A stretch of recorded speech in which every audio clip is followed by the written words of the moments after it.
Welcome back, everybody, to another episode of Developing the Leader Within. I'm Enrique, your host, and I am accompanied by today by Lou Everett and Sheri McManus from Lou Everett Group, a fascinating and enlightening leadership development company. And I'm not going to take all their thunder. I'm going to just welcome them. Thank you for being with us today. And I just want you to take a little moment and share a little bit about you, what you're doing, and what you're up to.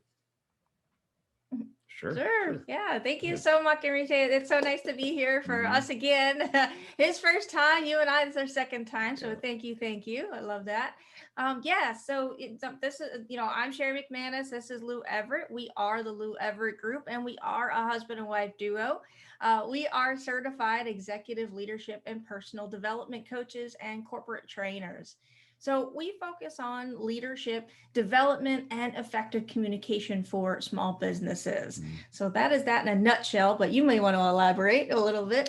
Yeah, well, one of the biggest questions that we're asked is what makes you different, right? There's so big.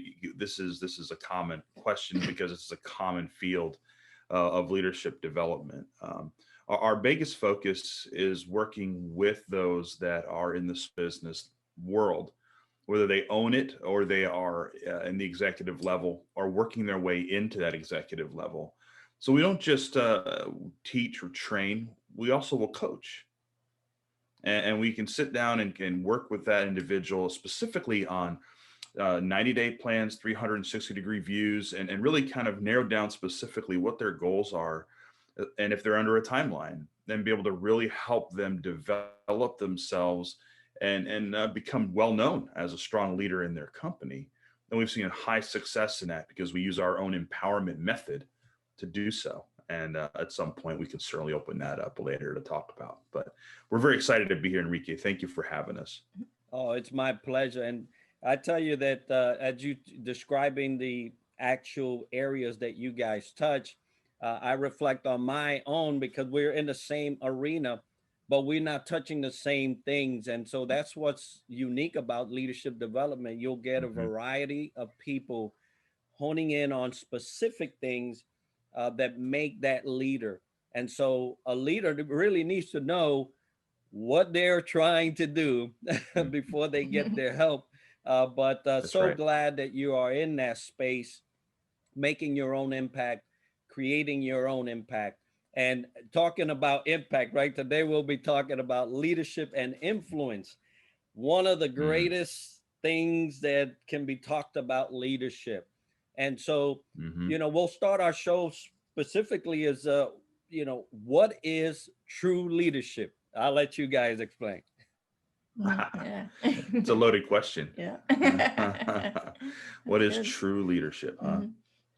Well, there's so many different variations of opinion on what leadership truly is. But here I'll kind of answer the question with a question. What is leadership without people?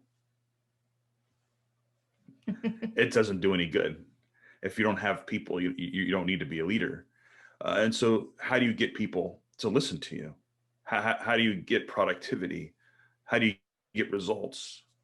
How do you get change? Well, as a leader, we have to do that with the people. In order to get the people on board, we've got to influence them. Well, I venture to say that leadership is about influence. It's nothing more, nothing less. It's influence. How we influence other people. Now that can be done all different ways, though, right? Because influence can be negative. Right. Influence can be positive. Influence can be ethical. Influence can be unethical. But to kind of give you an analogy, if that's okay, I want to use the analogy of a compass. All right, so bear with me for a second. A compass, as we all know, has a center point, right? And it's got the center point. It has the arms, the one arm that shows the direction based on a magnet that's inside, and there's gravitational pull, right? Whatever direction we're going in, it tells us. We've got north, south, east, and west. So we use that for direction, right? Now, so let's look at it from the leadership perspective. In that center point, that is the most important piece, and that is center point is you as a leader. right? That's the most important piece. And so I'm using this analogy is because we'll talk about what true leadership is here. And with that center point, you have two different directions. You've got, like I said, you got three different directions. You got north and south, and then you got east and west. So we're going to look at three directions here. The south direction, which is if you're on top as a leader, if you view yourself as a positional leader, and I'm a leader, I'm on top, and everyone's below me. Like, these are words that we hear all the time, right? As opposed to those that I lead, it's always like those that report to me. And so those that report to me, they're below you. So you're now influencing them from that positional perspective. That's technically the lowest form of leadership, because they're following you because they have to, not always because they want to, right?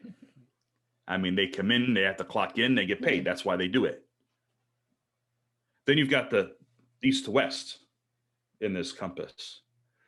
Now, the east to west in this compass together, like that's peer leadership. You're all on the same level here. Now, peer leadership is pretty influential because they don't really have to follow you. They want to follow you if you're a strong leader because of your results, of who you are, how you're impacting them, your positivity, your mindset, your focus on the people.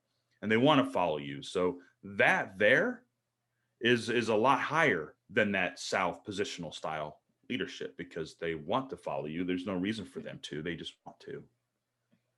Then you have north, what we call leading up, right? You're leading up to those that who your managers are, who your leaders are. And again, they don't have to follow you, but they want to because of what you've done with your peers, how you've not just produced, but how you've influenced, and how you've, very, very easily, why do I know your name? It's everywhere. People love working with you. And so all of a sudden now they begin to you've influenced them without them needing to follow you. They want to. That's the highest form of leadership right there. Again, out of all of those things, what is the one word, the one thing that has happened to make that successful is influence. It's how we lead other people, even though we don't necessarily have a title of leader, right? So again, just to kind of wrap that up, leadership is influence. Nothing more, nothing less, right?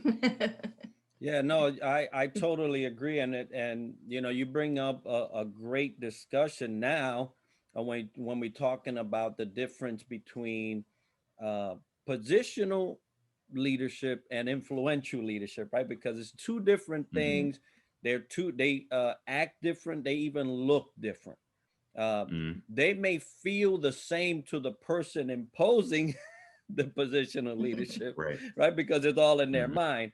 But to the people on the other side, it doesn't look exactly how they think it is. So let's talk a little bit about positional leadership, because it's there, right? It's a part of the corporate structure. It's part of any organizational structure.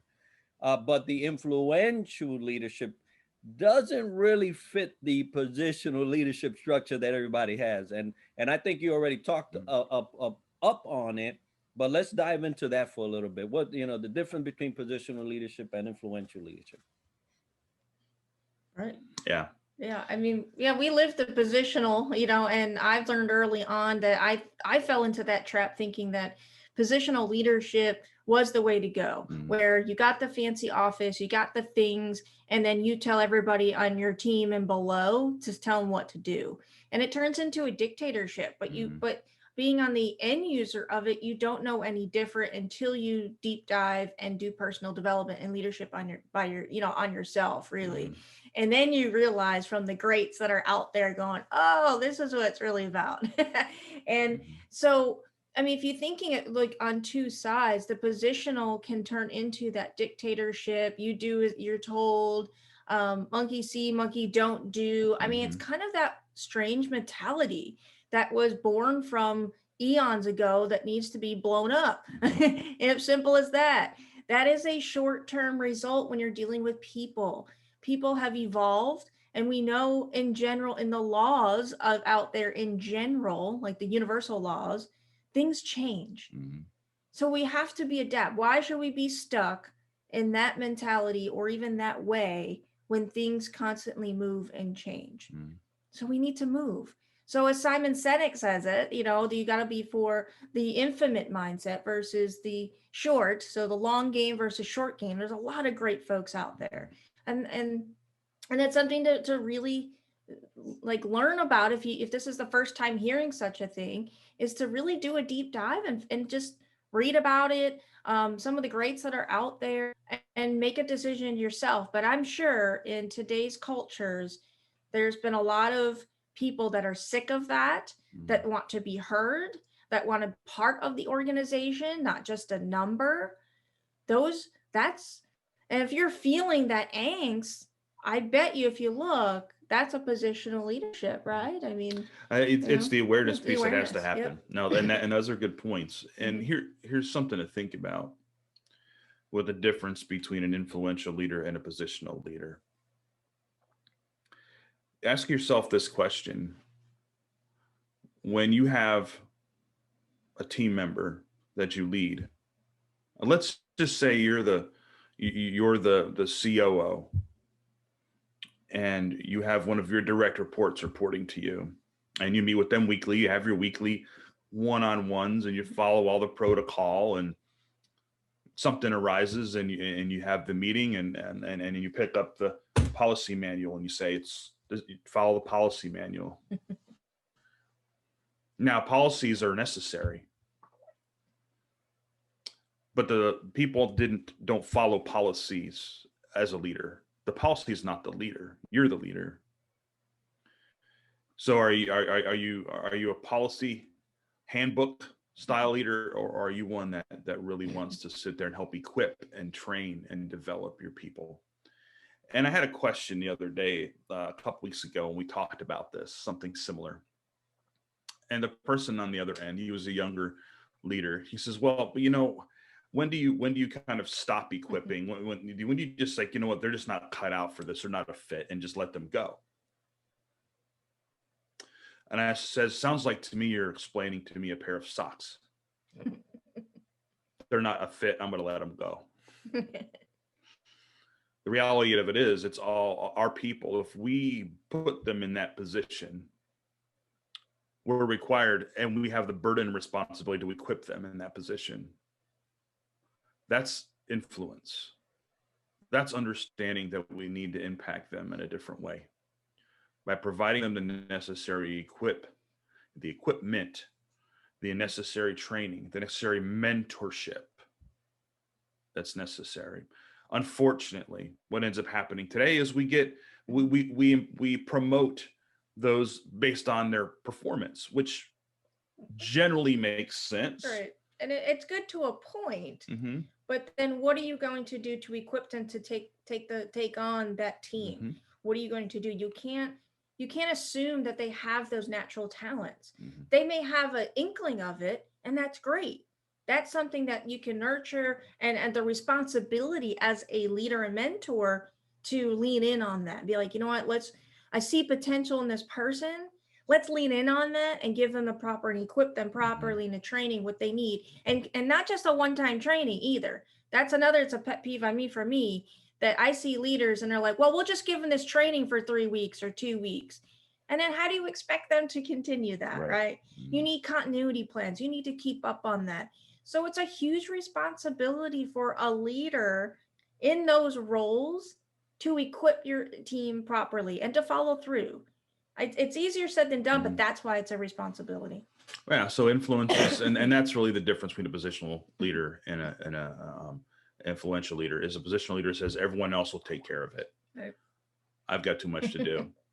An influential leader will sit back and say, how can I meet them where they are so they can grow and really develop them in a strong and impact the company in a better way than they are now?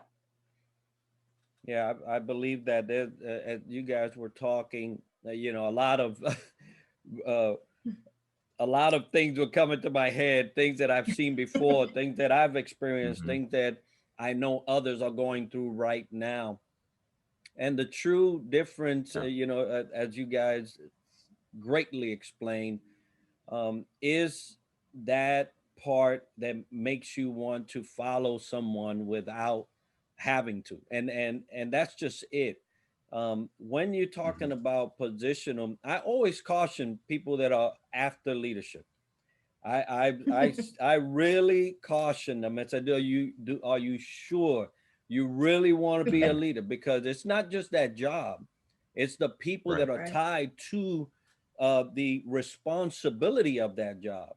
And if Mm-hmm. you can't Yeah. do it for yourself, you're really not ready to do it for anybody else. What you're going to give them is just the successes that you've had, but they're not complete. They're not mature.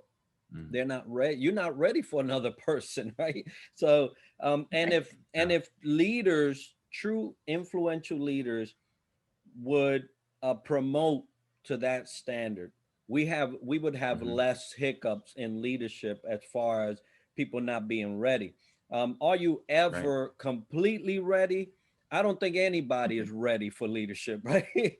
But there are Right. some people that do a great job. They've matured in a lot of areas in their life and now can reproduce themselves. So this brings Yeah. me to my next question, because the ability to reproduce yourself as a leader takes a level of mastery, right? It takes a level of learning and having grown. Mm-hmm. And so, um, when would a leader know that they have mastered leadership in order to reproduce themselves? Mhm. Right. Well, this and as you mentioned before, as a leader, there is a responsibility. I even call it a burden. That is our it is our burden as a leader, for all the responsibilities that we carry. And the number one responsibility and burden that we carry is the people that we lead. But then even behind the scenes, what's more important than that is you as a leader and developing your mastery. And what does mastery look like? Well, if you're with what is your focus, right? Of course, you need to. A leader needs to focus on a strange balance between the bottom line and the people, and that's the challenge, right? Is there's, and we've been asked that so many times. Well, how do I focus on the people and myself, and also focus on the bottom line at the same time?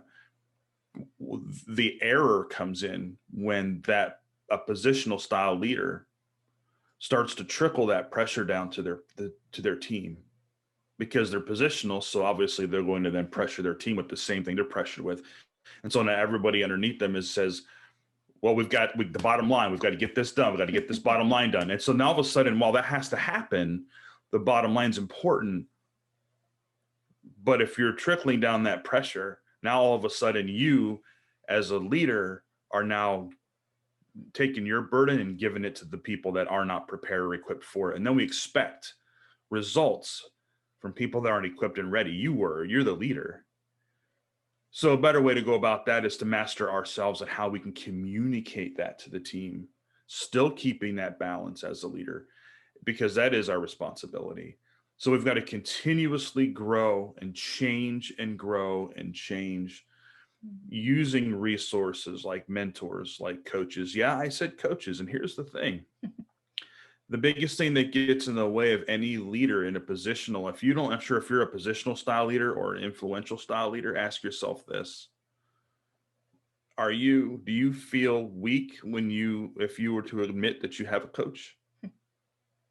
If you feel, if I have a coach that'll make me look weak, then you're a positional style leader or in a positional style situation of leadership. Because here's the thing, being coached and mentored is the only way any of the best leaders in this entire world have ever become good at what they do. So ego needs to be put aside. And I will tell you right now, there's no time limit to how long ego will pop in. It just pops in. So to answer your question in a long roundabout way, how do we know when we've mastered it? You're never going to know.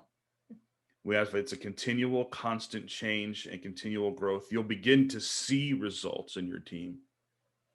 They will come to you before issues arise, because you've influenced them in a way, and they count on you in a way that they'll come to you first, as opposed to letting situations arise that may actually hinder your goal.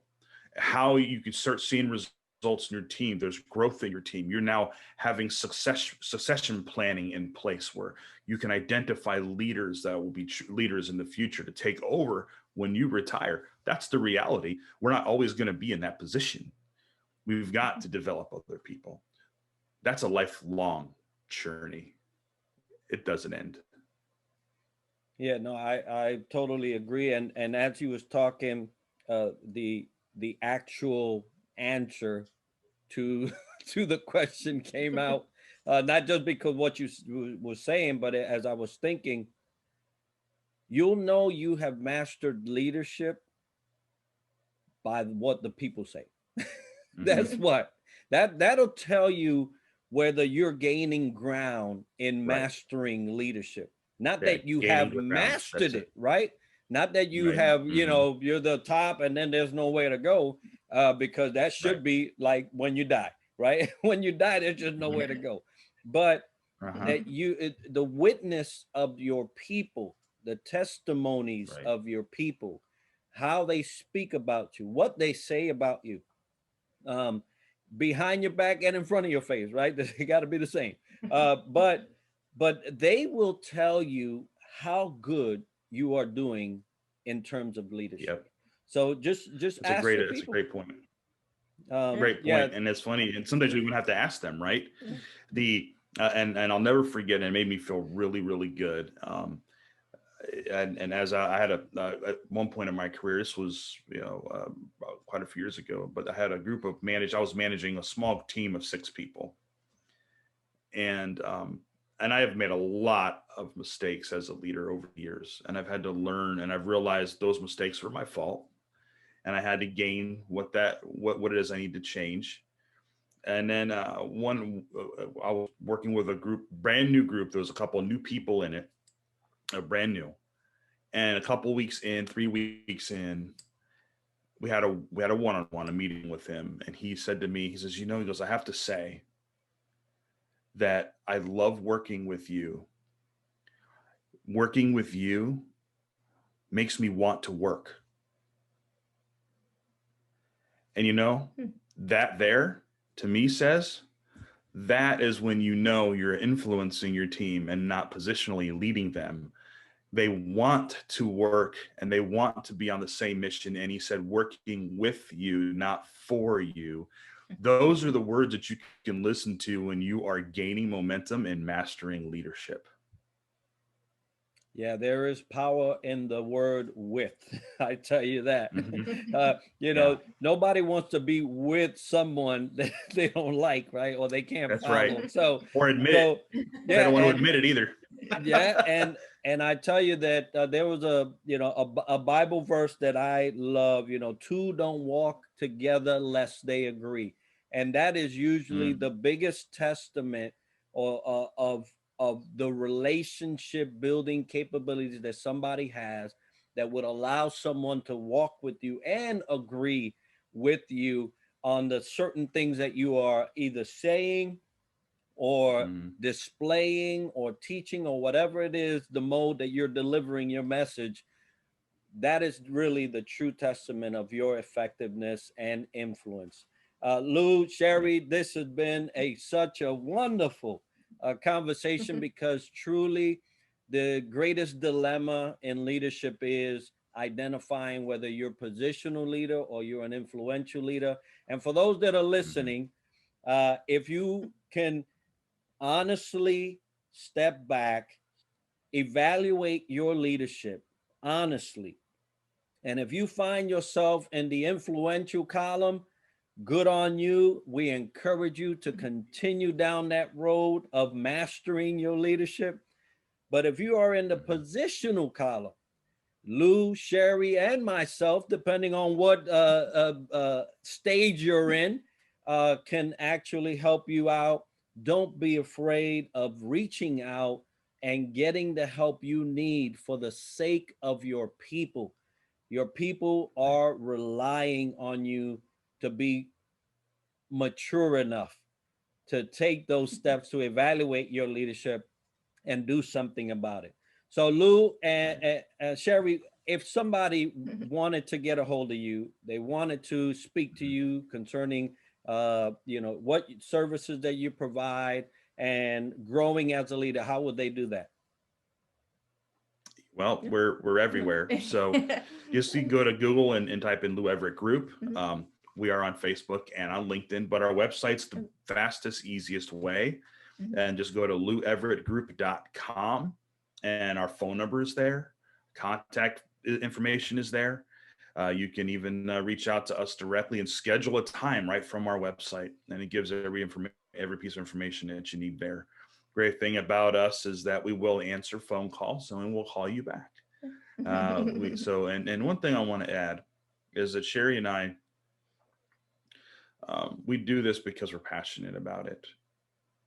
We truly love people. And so just to throw it out there to everyone watching, even though we haven't met yet, we want to meet you at no obligation to you. Just we'd love to meet you and see where you are and meet you where you are. And we believe in you. And we know that by listening to Enrique and his podcast, that you're wanting to gain that mastery. So we encourage you to do that, and feel free to contact us at any time. But we believe in you and where you want to go. And we know that you'll get there with consistent work and effort. Outstanding. Thank you so much, Lou. Thank you, Sheri, for being with me this morning and sharing your insights on Very leadership welcome. and Thank you. influence. Folks, you know, it's a journey. It's a journey. You can't rush it. You can't, you know, cut it. You can't skip any steps. You have to be right. deliberate about everything that you do in leadership, because there are people at the end of everything that you do. So for those listening, thank you for being with us. Lou, Sheri, thank you again. I will provide all your information in the video and in the comments so that people can reach out to you. But for all that are listening, you know how we love to close our show. Success to you.